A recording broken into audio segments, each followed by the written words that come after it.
As an oral historian, saddled with the responsibility of researching and documenting findings, can you please share with us ways you and other oral historians are preserving our culture and values such that they are not lost, but are passed down from generations to generations even after us? So what can we do? We talk about documentation. Yeah. Don't forget, I started with the distortion of the African community with what they refer to as modernity. Civilization, they called it, but like I earlier said, we had cohesion of tribal life before the advent of civilization, or what is modernity. And in bringing back all this to bear on the present, so that we can have a future generation that will be responsive and responsible to our country and ultimately Africa, we need to regenerate, to repropagate, and to stand by our cultures, take them back. And by so doing, we're going back to the old system, starting from the family, where everybody will be responsible. Don't forget, most of the things we are talking about now were not written down anywhere. They were passed down the generations by oral tradition.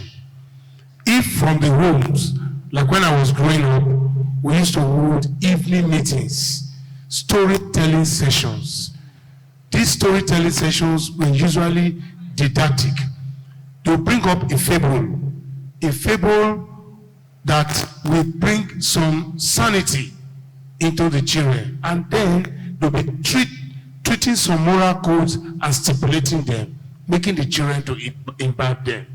Then, at the level of community, bringing up a child is not to be left to the parents alone, because it takes a community to raise a child. Now, some of these children, they could be loafing around in the street. Some elders will see them and say, oh, they are not my children. No. In those days, if you are where you are not supposed to be, a parent sees you, will apprehend you and ask, what are you doing right now? Where are you coming from? Where are you going? And take you to your parents. Then, how do we put them down for future generations? For instance, I'm already documenting, and so are others. I'm doing an oral history of Benin from when Benin was, well,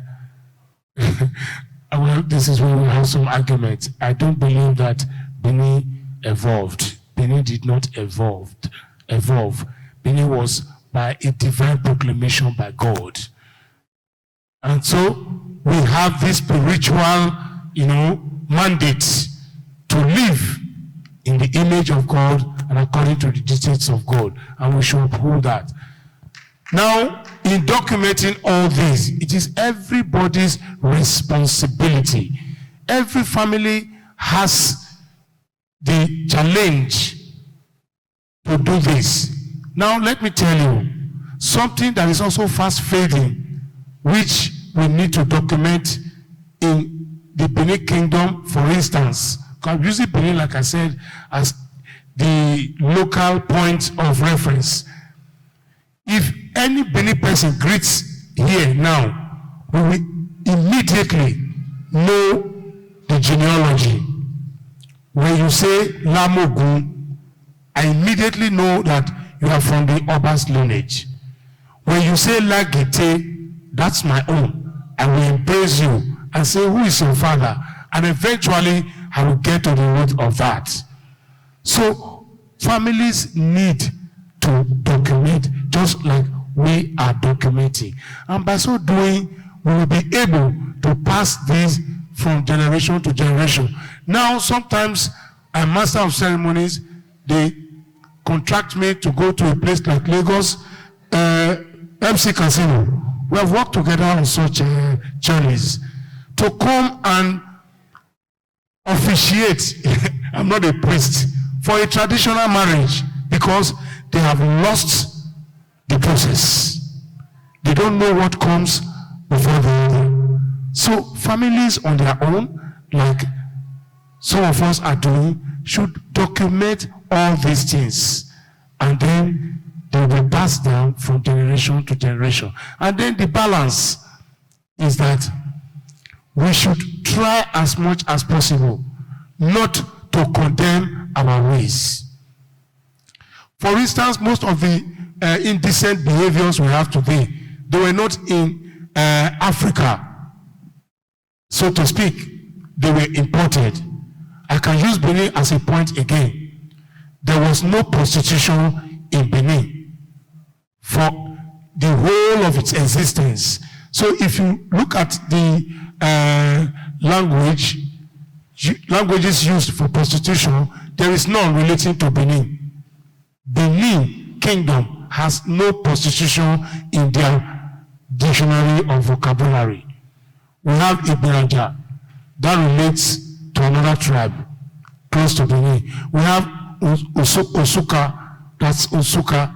We have Ashewo, that's Yoruba, and some others. So by the time we begin to document all these things, and we know, like Bob Marley said, if you know where you are coming from, then you will know where you are going. Like I said before, the past is always a taproot to the stem of the future. Thank you so much for that.